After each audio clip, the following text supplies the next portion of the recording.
নমস্কার বন্ধুরা, কেমন আছেন সবাই? আশা করি আপনারা সবাই খুব ভালো আছেন। তোফাস রান্না বান্নায় আপনাদের সবাইকে স্বাগত জানাই। আজ আমি রান্না করব শিম, আলু, বেগুন আর বড়ি দিয়ে সম্পূর্ণ নিরামিষ তরকারি। এরকম ভাবে তরকারিটা রান্না করলে নিরামিষের দিনে বাড়ির সকলে গরম ধোঁয়া ওঠা ভাতের সাথে তৃপ্তি করে খেয়ে উঠবে। চলুন তাহলে ঝটপট আপনাদের সাথে শেয়ার করে নিই শিম, আলু, বেগুন আর বড়ি দিয়ে নিরামিষ তরকারির রেসিপি। আশা করি আপনাদের ভালো লাগবে। সবজিগুলো সব কেটে রেখেছি, এবার মশলাটা বেটে নিচ্ছি। দিয়ে দিলাম 2 টুকরো আদা, 4টে কাঁচা লঙ্কা, 1 টেবিল চামচ গোটা জিরে আর দিয়ে দিলাম 15-16টা গোলমরিচ। মশলাটা খুব ভালো করে বেটে রেখে দেবো। তারপর আমি একটা কড়াই বসিয়ে দিয়েছি গ্যাসে, দিয়ে দিচ্ছি বেশ খানিকটা সর্ষের তেল। আর এই তেলের মধ্যেই আমি বড়িগুলোকে প্রথমে ভেজে নেব। আমি 15-16টা বিউলি ডালের বড়ি নিয়ে নিয়েছি আর বড়িটা আমি বাড়িতে নিজে হাতেই তৈরি করে নিয়েছি। আপনারা দোকানের কেনা ডালের বড়ি দিয়েও এই তরকারিটা রান্না করতে পারেন। এবার নেড়েচেড়ে বড়িটাকে লালচে করে ভেজে তুলে নেব। বড়িগুলো লালচে করে ভাজা হয়ে গেছে, আমি এবার সব বড়িগুলোকেই তুলে নিচ্ছি। এই তেলের মধ্যেই দিয়ে দিচ্ছি বেগুন। বেগুনগুলোকে আমি লম্বা লম্বা টুকরো করে কেটে নিয়েছি আর এখানে আমি একটা বড় সাইজের বেগুন নিয়ে নিয়েছি। এবার দিয়ে দিলাম পরিমাণ মতো নুন আর হলুদ।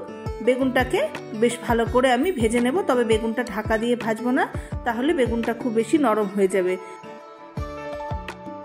এখন বেগুনগুলো ভাজা হয়ে গেছে, আমি তুলে নিচ্ছি। বেগুনগুলো আমি সব লাল লাল করেই ভেজে নিয়েছি। কড়াইয়ের তেলটা একদম কমে গেছে, তাই অল্প আর একটু তেল দিয়ে দিলাম। আর তেলটা গরম হয়ে দিয়ে দিলাম 1/2 চা চামচ পাঁচফোড়ন। পাঁচফোড়নটাকে কয়েক সেকেন্ড মতো একটু নেড়ে চেড়ে নিলাম। এবার দিয়ে দিচ্ছি সরু সরু লম্বা করে কেটে রাখা 2টো বড় সাইজের আলু। এবার নাড়াচাড়া করে আলুটাকেও ভেজে নেব। আলুগুলো এখন খুব ভালো করে ভেজে নেওয়া হয়ে গেছে। আলুটা বেশ খানিকটা সিদ্ধ হয়ে গেছে। এই পর্যায়ে আমি দিয়ে দিচ্ছি কেটে রাখা শিম। আমি এখানে 200 গ্রাম মতো শিম নিয়ে নিয়েছি। আমি শিমগুলোকে সব গোটা গোটায় রেখে দিয়েছি। খুব বেশি বড় শিম হলে আপনারা 2 টুকরো করে কেটে নিতে পারেন। শিমের দুদিকে যে সুতোর মতো থাকে সেগুলোকে কেটে ফেলে দিয়েছি, তা না হলে খাবার সময় মুখে পড়লে একদমই ভালো লাগবে না। এবার শিম আর আলু একসাথে আবারও 3-4 মিনিট মতো একটু নেড়েচেড়ে ভেজে নেব। শিম ভাজতে খুব বেশি সময় লাগে না, খুব তাড়াতাড়ি কিন্তু শিম ভাজা হয়ে যায়। শিম আর আলু ভালো করে ভাজা হয়ে গেছে। এবার বেটে রাখা মশলাটাকে দিয়ে দিলাম।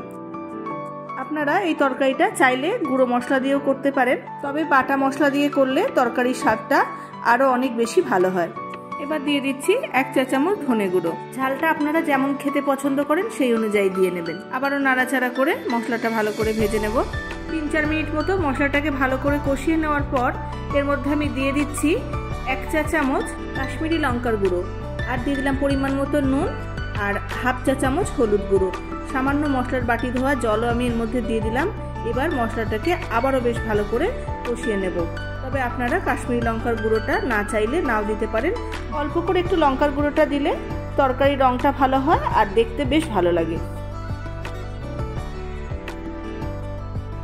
মশলাটা কষতে কষতেই এর মধ্যে আমি দিয়ে দিলাম অল্প একটু চিনি।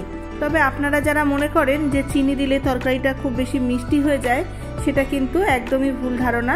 সামান্য একটু চিনি দিলে তরকারিতে কোনোভাবেই মিষ্টি হয় না, তবে তরকারির মধ্যে সমস্ত স্বাদগুলোর ব্যালেন্স হয় আর তরকারিটা খেতে খুবই ভালো হয়। ওই সামান্য কয়েক দানা চিনিতে এতটা পরিমাণের তরকারি কখনোই মিষ্টি হবে না। আপনারা একটু দিয়ে দেখতে পারেন। মশলা খুব ভালোভাবে কষানো হয়ে গেছে, মশলা থেকে তেল ছেড়ে দিয়েছে। আমি এবার জল দিয়ে দিচ্ছি আর জলটা আমি গরম জল ব্যবহার করছি। তরকারিটা একটু ঝোলঝোল রাখবো, তাই জলের পরিমাণটা একটু বেশি দিয়ে দিচ্ছি। আবার খুব বেশি করেও জল কিন্তু আমি এই তরকারির মধ্যে দিয়ে দেব না। আরও একটু জল লাগবে, তাই অল্প আর একটু জল আমি দিয়ে দিলাম, যাতে সমস্ত সবজি সিদ্ধ হয়ে যাওয়ার পরও রান্নার শেষে অল্প একটু ঝোল তরকারির মধ্যে থেকে যায়। তরকারি ফুটতে শুরু করেছে, এবার আমি ঢাকা দিয়ে দেব আর 10 মিনিট মতো ঢাকা দিয়ে রান্না হতে দেব। 10 মিনিট পর ঢাকনাটা খুলছি আর দেখুন সবজিগুলো কিন্তু আমার খুব ভালোভাবে সব সিদ্ধ হয়ে গেছে। একটা আলু আমি দেখিয়ে দিচ্ছি, দেখুন একদম গলে গেছে। এবার এর মধ্যে আমি ভেজে রাখা বড়িগুলোকে দিয়ে দিলাম।